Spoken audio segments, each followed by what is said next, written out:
Serial Kitab Tauhid bagian 15. Kecil tapi menakutkan bagi Nabi sallallahu alaihi wasallam.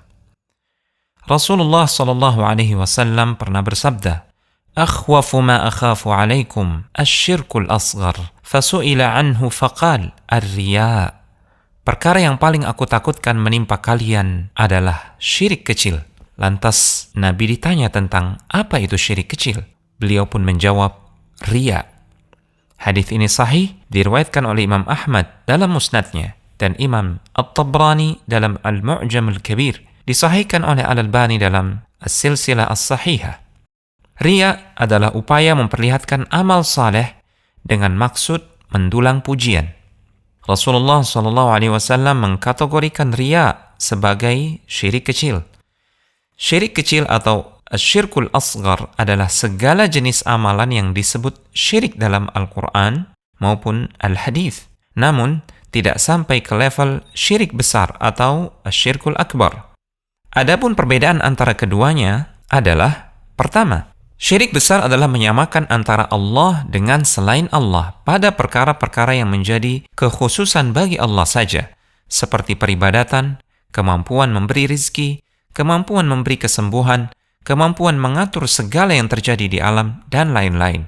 Syirik besar biasanya melibatkan i'tiqad atau keyakinan yang menyimpang di dalam hati. Sementara syirik kecil biasanya terjadi pada amalan lahiriah seperti bersumpah bukan dengan nama Allah, memakai jimat agar selamat, dan lain-lain.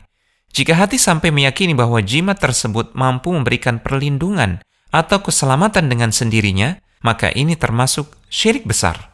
Kedua, syirik besar menghapus seluruh amalan, sementara syirik kecil hanya menghapus amalan yang dihinggapinya saja.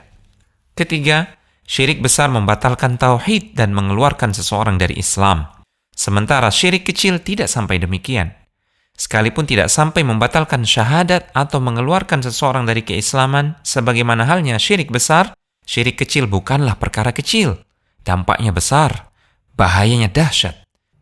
Riya sebagai salah satu contoh syirik kecil mampu membatalkan dan menghapus pahala amalan yang dihinggapinya, sebesar apapun pengorbanan untuk mewujudkan amalan tersebut. Keempat, syirik besar menyebabkan pelakunya kekal di neraka jika ia belum bertobat semasa hidup. Sementara pelaku syirik kecil tidak sampai mengekalkan pelakunya di neraka.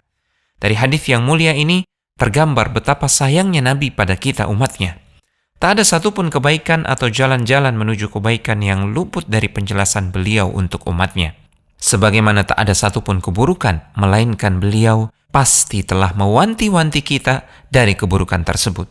Renungkanlah betapa khawatirnya beliau jika penyakit riya menimpa para sahabat beliau, sementara kita tahu kedudukan para sahabat radhiyallahu ta'ala anhum ajma'in.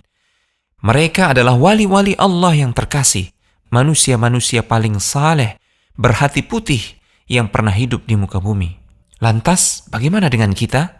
Pantaskah kita merasa aman jika Nabi justru merasa khawatir atas riya yang mungkin menimpa hati para sahabatnya yang mulia? Semoga Allah menyelamatkan hati kita dari sehalus apapun debu kesyirikan yang ada.